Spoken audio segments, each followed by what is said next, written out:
1099 წელს. მას შემდეგ, რაც პროგრესულმა მოღვაწეებმა გიორგი მეორე აიძულეს გადამდგარიყო, ტახტზე ავიდა მისი ვაჟი, დავით მეოთხე. დავით სიჭაბუკეში ცოლად შეერთეს სომეხი ქალი, რომელთანაც შეეძინა უფლისწული დემეტრე. პირველი ცოლის შესახებ სხვა არაფერია ცნობილი. მეორე ცოლად მოიყვანა გურანდუხტი, ყივჩახთა მთავრის, ათრაქა შარაღანის ძის სასული, რომლისგანაც შეეძინა კიდევ ერთი ძე, ვახტანგი, ცუატა და ასულნი, თამარი, კატაი და თამარ მრწემი. 1099 წელია ისტორიკოსი წერს, რომ მამა თავისი 16 წლის ამასაც ხასუსო, იგი უკვე სრულწლოვანია, 16 წლის ვარს თვითონ დაადგა გვირგვინი, იგი თვითონ გაამება. აი ვერ გეტყვით, მართლა თვითონ გადაწყვიტა გიორგი, რომ რას ხედავდა ამ 16 წლის მასულში ვერ გეტყვით, მაგრამ თვითონ უკეთესად იცოდა რას იყო ეს მისი შვილი, თვითონ გადაწყვიტა თუ აიძულეს. ისტორიკოსი იძულებაზე არაფერს არ წერს. დაადგა მამა გვირგვინი და გამეფდა დავითი. ეხლა რა შეა საქმე? ამის შემდეგ გიორგი მეტი თუ არა 20 წელი კიდე ცოცხალია, მაგრამ არავითარ მონაწილეობას სახელმწიფო საქმეებში არ იღებს. არ არის მისი ხსენება. ესე იგი გადადგა, წავიდა და კერძო ცხოვრებას ასე ვთქვათ ეწევა. ამიტომ რასაკვირველია, უფრო საფიქრელია, შეიძლება ვიფიქროთ, რომ აიძულეს და თვითონაც მიხვდა, რომ ვერ გაართვა თავის შექმნილ მძიმე მდგომარეობას. დავითს მძიმე მემკვიდრეობა ხვდა წილად. დანგრეული და აშლილი ქვეყანა, ამოწყვეტილი და აყრილ-გახიზნული მოსახლეობა. დავითის პოლიტიკური საქმიანობა გეგმაზომიერი იყო. პირველ რიგში საჭირო იყო წესრიგის დამყარება ქვეყნის შიგნით, საერო და საეკლესიო ფეოდალთა ალაგმა, სახელმწიფოს მმართველობის აპარატის ცენტრალიზაცია და ჯარის რეორგანიზაცია. მსოფლიო პოლიტიკურ მოღვაწეთა შორის გამორჩეული ადგილი უკავია დავით აღმაშენებელს. ეპოქამ, ვითარებამ და მისმა პიროვნებამ განსაზღვრა დავით აღმაშენებლის ადგილი და როლი იმდროინდელ წინა აზიასა და ახლობელ აღმოსავლეთში. ეს არის პერიოდი მე-11 საუკუნის ბოლო 10 წლეულისა, პერიოდი, რომელსაც წინ უძღოდა საქართველოსთვის ძალიან მნიშვნელოვანი, მაგრამ ამასთან ბევრი სირთულეთ, დრო მნიშვნელოვანი და რთულიც. საქმე ის გახლავთ, რომ მე-10 საუკუნის მიწურულსა და მე-11 საუკუნის დასაწყისში ფეოდალური საქართველო პოლიტიკურად გაერთიანდა და პრაქტიკულად უკვე ქუთაისი გახდა სატახტო ქალაქი, სადაც დასავლეთ ქართული სახელმწიფო, ეგრეთ წოდებული აფხაზური სამეფო, აფხაზთა სამეფო და ქართველთა სამეფო, ანუ ტაო-კლარჯეთი გაერთიანდნენ და ასევე ბაგრატ მესამე პირველი მეფე ერთიანი საქართველოში, მეფე ხდება ქართლისა, თუმცა ფარგლები იმდროინდელი საქართველოს შეზღუდული არის და დავით აღმაშენებლის ისტორიკოსი საგანგებოდ აღნიშნავს, რომ როდესაც მეფეებსო ნადირობა უნდოდათ ქართლის ჭალებში, ისინი წინასწარ აგზავნიდნენ მეთვალყურეებს, რომ შეემოწმებინათ, ხომ არავინ იყო და მერე გადასულიყვნენ იქით. ასე რომ საზღვარი,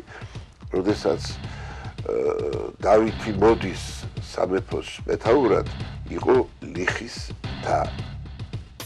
დავითმა გარშემო შემოიკრიბა ერთგული მოღვაწენი.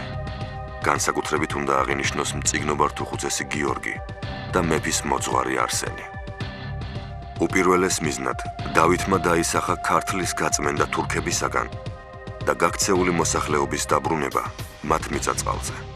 მეფის სამხედრო გმირობებისა და სახელმწიფოს მართვის საუცხო უნარის ერთ-ერთი მნიშვნელოვანი საფუძველი იყო მის პიროვნულ თვისებებთან ერთად მეფის არაჩვეულებრივი განსწავლულობა და აქედან გამომდინარე მისი შინაგანი კულტურა.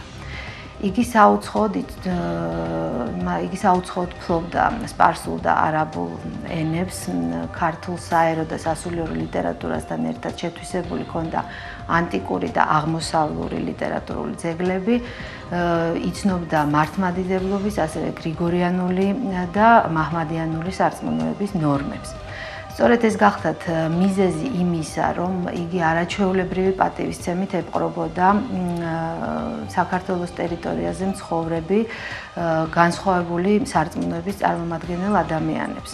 განსაკუთრებით კი მუსულმანებს, რაც იყო მნიშვნელოვანი ფაქტორი უზარმაზარი სახელმწიფოს მრავალეროვანი მოსახლეობის მშვიდობიანი თანაცხოვრების.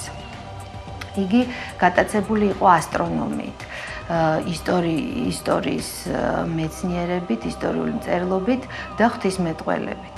განათლება მას საშუალებას აძლევდა მისი თანამედროვე მეცნიერებისა და კულტურის დარგის სხვა წარმომადგენელთა მიღწევები სათანადოდ შეეფასებინა და სათანადო პატივი მიეძღო მათთვის. წარმოუდგენელი ფაქტია, თუმცა დოკუმენტურად დადასტურებულია, რომ დავითი იმდენად კარგად ერკვეოდა ლიტერატურაში და მუსიკაშიც კი, რომ ანდრია კრიტელის დიდი კანონის ექვთიმე და გიორგი მთაწმინდელისეული თარგმანი მან არადამაჯერებელი სიზუსტის გამო, არასაკმარისი უფრო სწორედ სიზუსტის გამო დაიწუნა და არსენ ბერს თხოვა იგივე კანონის თავიდან თარგმნა. ხოლო იოანე კათალიკოს კი დაავალა ამ კანონისათვის საგალობლების შექმნა. ვინაიდან მისი შეხედულებით ანდრია კრიტელის ბერძნული საგალობლების კილო სრულად მიუღებელი იყო ქართული ენისათვის. იმ ღონისძიებათა შორის, რომელიც დავით მეოთხემ განახორციელა, განსაკუთრებული მნიშვნელობა ენიჭება სამხედრო რეფორმას, რომლის მიზანიც ლაშქრის რეორგანიზაცია და საქართველოს სამხედრო სიძლიერის გაზრდა გახლდათ. საჭირო იყო ლაშქრის ორგანიზება, ჯარის სათანადო გაწვრთნა და დისციპლინის განმტკიცება. ისტორიკოსი აღნიშნავს, რომ დავითს ჰყავდა მცირე გუნდი მხედრობისა და იგინიცა დაჯაბნებულნი მრავალგზის მტერთაგან სიულდოლითა. უცხენო და უსაჭურველონი და თურქთა მიმართ წყობისა ყოვლად უმეცარნი და ფრიად მოშიშნი. დავითმა თავიდანვე გამოამჟღავნა ძალიან დიდი უნარი სახელმწიფოს მმართველობისა. დაიწყო თავისი მოღვაწეობა სამხედრო რეფორმით. ქართული ლაშქარი სელჩუკებთან გამოდმებული დამარცხებების გამო დეზორგანიზებული, დემორალიზებული იყო. მან შექმნა მცირე და საშუალო აზნაურთაგან, ძირითადად თავის ერთგულთა და მომხრეთთაგან მცირე რიცხოვანი სამხედრო რაზმები და დრო და დრო თავს ესხმოდა ქართლში ჩამოსახლებულ სელჩუკებს. და საინტერესოა, ამ მოლაშქრეებს თვითონ ასე ვთქვათ ამარაგებდა ცხენებით, იარაღ-საჭურველით. ყოველი ბრძოლის შემდეგ ხდებოდა ბრძოლის შედეგების განხილვა. ვინც თავს გამოიჩინდა ვაჟკაცობით, იმათ ის ასე ვთქვათ სათანადოდ იმართავდა და ეს ლაშქრის წინაშე ხდებოდა ყველაფერი.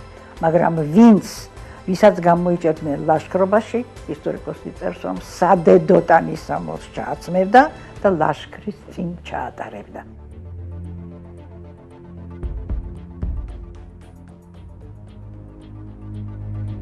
სამხედრო ნაწილებში დროს ტარება გართობას ჰქონდა ადგილი. მტკიცედ არ სრულდებოდა რელიგიური სამსახურის ნორმები, რაც დისციპლინის დაცემას უწყობდა ხელს. ამიტომ დავითმა საეშმაკონი სიმღერანი, სახიობანი და განცხრომანი და გინება ღმრთისა საძულელი და ყოველი უწესობა მოსმობილყო ლაშქართა შინა მისთა. იყო ესეთი დეტალი დავითის ცხოვრებაში, როდესაც გაიგო რა, რომ თბილისის გარნიზონი შეიცვალა და ახალი გარნიზონი ჩადგა, მან გააგზავნა თავისი რამდენიმე მეომარი და ქალაქის ნახირი მოიტაცეს და ავჭალასთან ჩასაფრება გააკეთა. ეს ნახირი რომ მოიტაცეს, დაინახეს ახლა გარნიზონმა რამდენიმე მეომარ, რამდენიმე ადამიანმა ნახირი გარეკა. თავისთავად დაედევნა რაღაცა ნაწილი გარნიზონისა აი ამ მეომრებს, რომ ნახირი წაართვა. მაგრამ მათ არ იციან, რომ ჩასაფრებაა დავითის გაკეთებული. და თურქებმა საკმაოდ ეს ვთქვათ კაი გაკვეთილი იწვნიეს, როცა მათ ავჭალასთან მათ დახვდათ ქართველი მეომრები და ქართველმა მეომრებმა შეიძლება ითქვას კუდი თქვა აღსრულნეს სელჩუკებს და ან გარნიზონს და დაამარცხეს. აი ესეთი გარკვეული თქვა, აი ესეთი ნაბიჯი მიდის ის იმისაკენ რომ ჯარი შეიქმნას. დავითმა თავის გარშემო შემოიკრიბა ერთგული მოლაშქრენი და ჩამოაყალიბა მეფის პირადი გვარდია, მონასპა. მონასპის შექმნის მიზანი იყო მეფის საკუთარი, ფეოდალთაგან დამოუკიდებელი ძლიერი სამხედრო ნაწილის შექმნა, რომელიც პირველ რიგში დაიცავდა მეფის პიროვნებას, მუდამ მასთან იქნებოდა და უზრუნველყოფდა გადაუდებელ სასწრაფო სამხედრო ღონისძიებათა ოპერატიულად განხორციელებას. დავით აღმაშენებლის მიერ სამხედრო დარგში გატარებული რეფორმის უმთავრესი მიზანი იყო ქართველთა ლაშქრის რიცხობრივი გამრავლება. მთელი ლაშქარი დავით აღმაშენებელმა ძირითადად სამ ნაწილად გაყო. ერთ ნაწილს, როგორც აღვნიშნეთ, მეფის გვარდია, მონასპა წარმოადგენდა. მეორე ნაწილს მეციხოვნენი შეადგენდნენ, რომელთა მოვალეობას ქალაქთა და ციხეთა შინადგომა და ციხე-ქალაქების გამაგრება შეადგენდა. ხოლო მესამეს საკუთრივ მოლაშქრეები, რომელნიც ისტორიკოსის სიტყვით იყვნენ დაუცხრომლად მიმოსვლასა ლაშქრობასა მისსა, ზამთარ და ზაფხულ. ჩატარებულ ღონისძიებათა შედეგად დავითმა უზრუნველყო ქვეყნის სამხედრო შესაძლებლობის მობილიზება და მთელი ფეოდალური ლაშქრის ფეხზე დაყენება. ფართო საქმიანობისა და თურქთა წინააღმდეგ შეტევაზე გადასვლისათვის აუცილებელი იყო ქვეყნის შიგნით მდგომარეობის განმტკიცება და ურჩი ფეოდალების ცენტრალური მმართველობისათვის დაქვემდებარება. ასეთად ითვლებოდა კლდეკარის ბაღვაშთა სახლი, კერძოდ ლიპარიტ მეოთხე. 1093 წელს დავითისთვის აშკარა გახდა, რომ ლიპარიტ ამირამ იწყო მათვე მამულ პაპურთა კვალთასვლა და შეიპყრო იგი. ლიპარიტმა მოინანია ცოდვები, მეფემ გაათავისუფლა და ძველ დიდებაში აღადგინა. მაგრამ 1095 წელს დავითმა კვლავ შეიპყრო ლიპარიტი და 2 წლის პატიმრობის შემდეგ 1097 წელს ბიზანტიაში გააძევა. რადგან ჩვენ მანგლისში ვართ, უნდა ითქვას ბაღვაშების შესახებ თუ რა გააკეთეს მათ მანგლისში. აქ იდგა მეოთხე საუკუნიდანვე ეკლესია, ჯერ იყო აღმართული ჯვარი, შემდგომ ეს ჯვარი გადაიხურა და მიეცა ფორმა, სამლოცველო. მეექვსე საუკუნეში აქ აშენდა ტეტრაკონქი, ახლაც არის შემორჩენილი ნაშთი ტეტრაკონქისა, ხოლო ბაღვაშებმა მას მიცეს ფორმა ისეთი, როგორც იყო კაცხის მათი ეკლესია, ანუ მომრგვალებული ტაძარი იყო ეს მანგლისი და სწორედ სახურავი ჰქონდა წიბოსებური, აი ასეთი დახრისა, თქვენ თუ ნახავთ ზემოდან თუ გადავაგებთ, მიხვდებით, ეს იყო ბაღვაშური, ასე თქვათ, არქიტექტურა. ამის გარდა რომ ეკლესია, ეს მანგლისის ეკლესია მათ განაახლეს, არის წარწერები იმჟამინდელი, ასევე უამრავი მართლმადიდებელი ეკლესია აღმართეს ამ რეგიონში მრავალ ძალზე, ხოლო თვითონ მანგლისში იყო დიდი კერამწიგნობრობისა, აქ იწერებოდა სახარებები, გადაწერეს მრავალჯერ და მომგები იყო სწორედ ბაღვაშები, ანუ სწორედ ბაღვაშების დაკვეთით აქ ასევე ხდებოდა წმინდა წერილის თუ წმინდა წიგნების გადაწერა თუ შეკაზმვა. ასე რომ ბაღვაშები თავის დროისათვის იყვნენ როგორც პოლიტიკურად, ასევე კულტურულად სწორედ ქართული ეკლესიის და საქართველოს დიდი მეპატრონეები.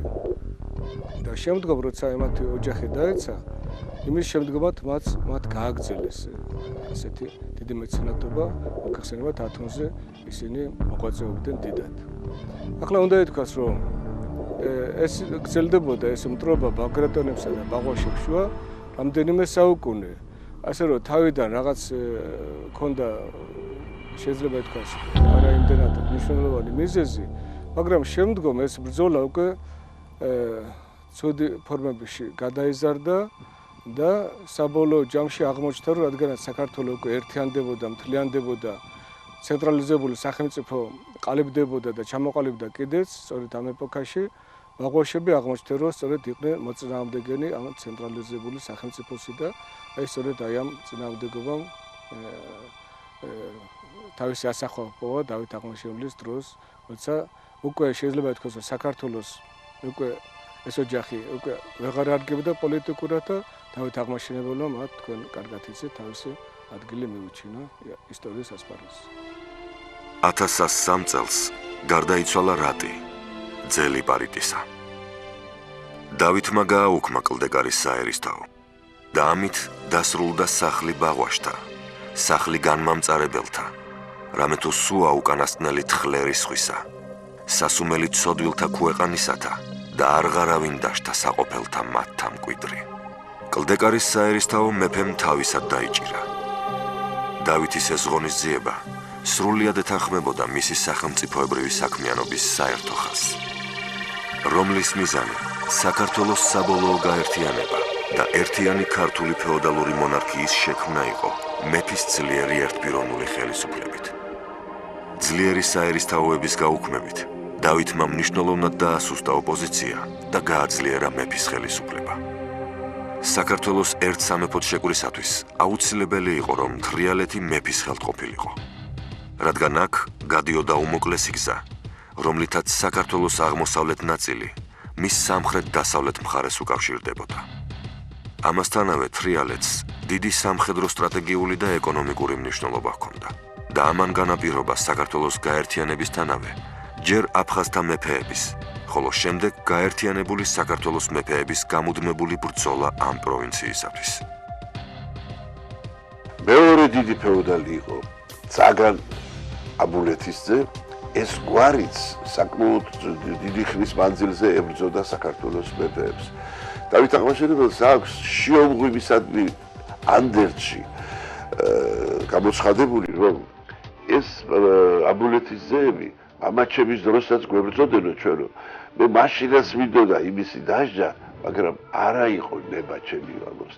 ესე იგი ჯერ კიდევ გიორგი მეორის დროს დავითი აქტიურ მონაწილეობას იღებს სამეფოს ცხოვრებაში.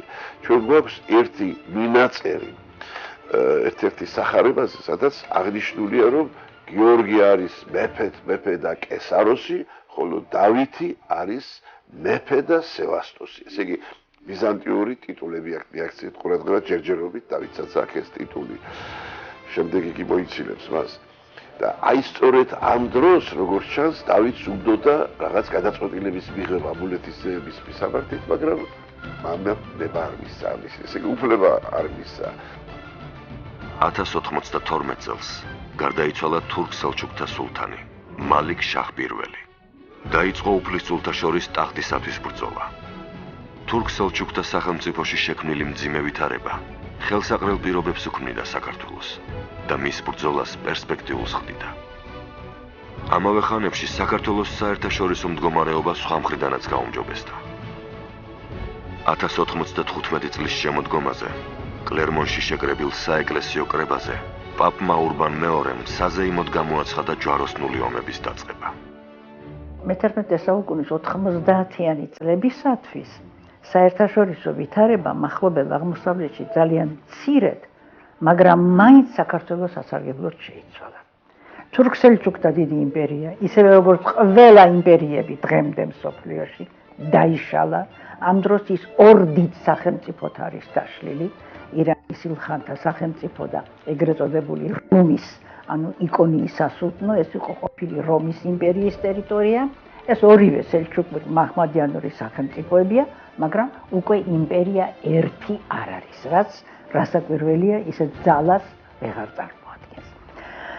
ამავე დროს 1096 წელს კლერმონში რომის პაპმა მოაწყო საეკლესიო კრება, რომელზეც გამოაცხადა ჯვაროსნული ლაშქრობის დაწყება. უფლის ბიოგრაფიასთან დაკავშირებული ადგილებისათვის ბრძოლა სელჩუკთა წინააღმდეგ და საკმაოდ დიდი ძალა დაიძრა აღმოსავლეთისკენ.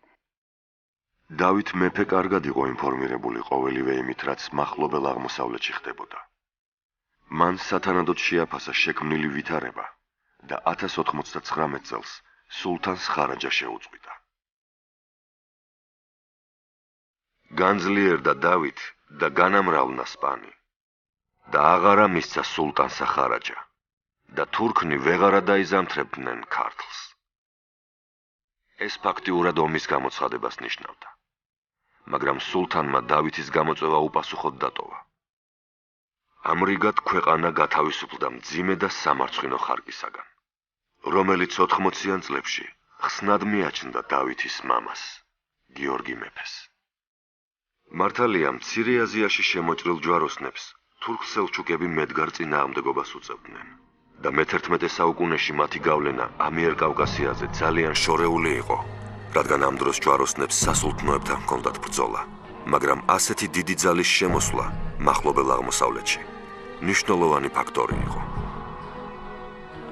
მას შემდეგ, რაც თურქთა მარბიელ გუნდებს ფეხი ამოეკვეთათ და ქართლში დაზამთრების საშუალება მოესპოთ, დავით აღმაშენებლის წინაშე რეალურად დადგა გაერთიანებული საქართველოს ფარგლებს გარეთ დარჩენილი ქართული მიწაწყლის შემოერთების საკითხი. ასეთ მიწაწყალს კი ქვემო ქართლი, თბილისი და მისი ოლქი, აგრეთვე კახეთ-ჰერეთი წარმოადგენდა. თურქების წინააღმდეგ მთელი ფრონტით შეტევაზე გადასვლისათვის აუცილებელი იყო მთელი ძალების მობილიზაცია. ბრძოლას კახეთისთვის იგი იწყებს ზედაზნის ციხით. მან წარუღო კვირიკეს ციხე ზედაზენი. ერთი წლის შემდეგ კვირიკე გარდაიცვალა და კახეთში გამეფდა მისი ძმისწული აღსართანი. დავითმა კახეთსა და ჰერეთზე გადამწყვეტი შეტევის დაწყებამდე იქ თავისი მომხრეები გაიმრავლა. დავითის მომხრე ჰერმა დიდებულებმა აღსართან კახთა მეფე შეიპყრეს და მეფეს გადასცეს, რის შემდეგაც დავითმა დაიკავა ჰერეთი და კახეთი.